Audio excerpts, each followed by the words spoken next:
Itu fenomena dunia sebetulnya ya, yang terjadi. Ini dampak dari munculnya anak-anak muda yang bisa menjadi leader.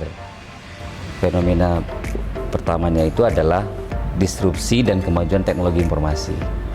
Munculnya fenomena ini yang sebetulnya bukan hal yang baru, dan kemudian isunya menjadi sentralis ke anak-anak muda, maka ini menjadi ke banyak aspek, termasuk di politik.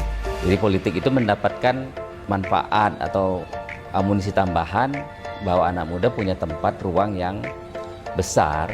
Karenanya bukan persoalan muda atau tua, tapi persoalan sejauh mana yang bersangkutan memiliki kapasitas, memiliki jiwa kepemimpinan, mampu menggerakkan segenap selahorde yang ada pada lingkungannya, dan mampu membangkitkan semangat serta memiliki visi yang jelas.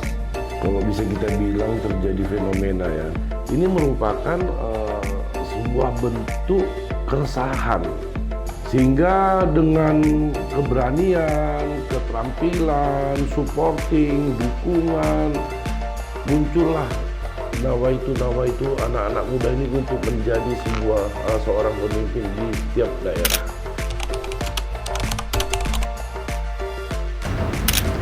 Ya, menurut saya harusnya bisa. Yang dilakukan Bobi Nasution di Medan itu rutinitas yang harus dijaga. Jadi yang selama ini sebenarnya ruang kosong, tidak dilakukan oleh wali kota sebelumnya. Jalan rusak dibiarin, tempat pedestrian harusnya ada tidak dibangun. Itu yang saya sebut ruang kosong. Dengan semangat seperti ini, ritme kerja seperti ini, dan motivasi seorang wali kota seperti ini, dibawanya ke provinsi. Beliau sudah memiliki pengalaman yang matang. 5 tahun beliau menjadi wali kota Medan, berhasil dengan memiliki tanggung jawab otonom yang besar di kota Medan, dan dia mampu untuk melakukan itu. Dia mempunyai networking, baik di lapisan atas maupun di lapisan bawah. Inilah bentuk supporting terhadap dia. Dan beliau dalam memimpin kota Medan ini berhasil memanfaatkan networking tersebut. Ya, walaupun tanda kutip banyak suara-suara sumbang yang awalnya memang selalu berprasangka buruk terhadap beliau ya. Walaupun memang mungkin ada beberapa yang masih on proses, tetapi tugas-tugas dia selama memimpin kota Medan ini cenderung kelar semua. Dia sudah memiliki kemampuan yang sangat baik. Kita lihat Medan sungguh-sungguh sangat berubah dengan sangat cepat. Apakah itu dari segi infrastrukturnya, penataan administrasi juga bagus. Sumatera Utara akan dia lakukan juga seperti itu. Apalagi kalau kita baca misalnya, kita dengar visinya untuk Sumatera Utara berkah, misinya jelas tentang pendidikan, tentang kesehatan. 85% kemajuan satu daerah sangat tergantung kepada kepala daerahnya. Apakah itu kompetensinya, inisiatifnya, atau kreativitasnya, dan jaringan komunikasinya atau networkingnya. Bobi memiliki itu secara keseluruhan. Kolaborasi Sumut Berkah ini memang membutuhkan chemistry yang kuat antara kepala daerah, bupati setingkat kota Madia juga dengan gubernur. Ya. Sehingga dalam membangun di kota masing-masing harus memiliki sinkronisasi. Beberapa kepala daerah yang ada di Sumatera Utara ini, kalau kita bilang mungkin 75% lah. 75% itu secara random ya, mungkin itu adalah hasil dari membangun chemistry yang kuat waktu sebelum berjuang. Artinya kepala daerah yang jadi di beberapa kabupaten kota ini telah melakukan koordinasi awal. Dia mampu merangkul yang tua, yang sedang, yang muda, sehingga setingkat Pak Surya saja pun nyaman mendampingi Pak Bobi. Nah, itu artinya usia Pak Bobi adalah usia 33 tahun, tetapi cara berpikirnya, matang berpikirnya itu di atas 50 tahun. saya yakin bahwa ketika Pak Bobi menunjukkan kinerja di Kota Medan ini sudah menjadi contoh bagi kabupaten lain yang ingin juga seperti pembangunan di Kota Medan. Nah, ketika kabupaten lain ingin juga pembangunan seperti di Kota Medan, mereka harus kerjasama dengan gubernurnya jika kabupaten kotanya ingin maju. Jadi dia mengorkestrasi wilayah-wilayah yang ada di bawahnya.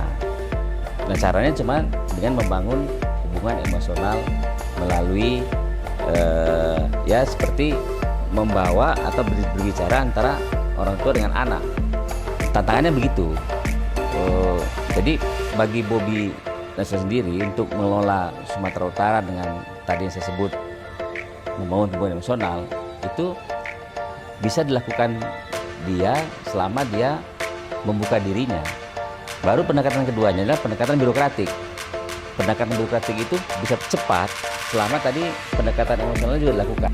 Lagi-lagi juga karena dia punya pengalaman di Medan, saya kira pendekatan birokratik Bobi Nasution itu bisa dengan cepat nanti untuk menyesuaikan dalam tantangan yang dihadapinya di internal pemerintah Provinsi Sumatera Utara, bahkan dengan masyarakat sekalipun, kelompok-kelompok masyarakat.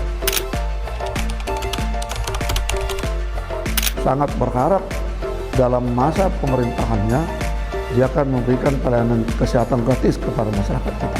Saya punya keyakinan dengan pribadinya Bobi yang mampu berkomunikasi dengan segenap pihak, dan pada sisi lain dia orang yang hormat kepada orang yang lebih tua, maka saya punya keyakinan dia akan mampu untuk mengkoordinasikan secara keseluruhan kabupaten kota pada masa-masa mendatang. Ya, harapan saya Pak Bobi Nasution tetap rendah hati, ya, konsentrasilah terhadap wilayah-wilayah yang memiliki skala prioritas dalam membangun, khususnya yang memiliki visi dan misi yang sama. Dan saya yakin dengan anak-anak muda yang memiliki pemikiran yang cerdas, otak yang brilian, keterampilan beliau, saya yakin bisa menyelesaikan itu semua. Sebagai warga kita harus punya optimisme terhadap pemimpin. Meskipun ya kita sebagai warga negara kan cuma bisa memberikan optimisme itu dengan kemampuan kita ya, mengkontribusikan apa yang kita ingin, apa yang kita miliki agar pembangunan daerah ini bisa berjalan. Optimisme di Bobi Nasution ini pertama dia tadi yang saya sebut, dia punya semangat muda yang tadi bisa melakukan disrupsi atau bisa melakukan sesuatu yang baru dengan cepat. Yang kedua, dia punya pengalaman, experiences memimpin Kota Medan. Nah, dan yang ketiga adalah dia punya banyak akses yang bisa dia manfaatkan untuk dibawanya ke Sumatera Utara. Tetapi sekali lagi kemampuan teknokratiknya, kemampuan untuk manajerialnya dengan level yang lebih tinggi itu masih menjadi question yang perlu dia jawab. Jadi kalau misalnya tadi ada di Medan dengan provinsi dinamikanya lebih besar, diversifikasinya lebih banyak, lalu kemudian caranya, kewenangannya lebih beragam, itu menjadi satu tantangan yang harus dia kelola. Nah, inilah perpaduan antara anak-anak muda yang memimpin dengan semangat tadi perubahan dengan cepat. Yang kedua ada sisi birokratik yang harus dia pahami, membutuhkan kemampuan teknokratik.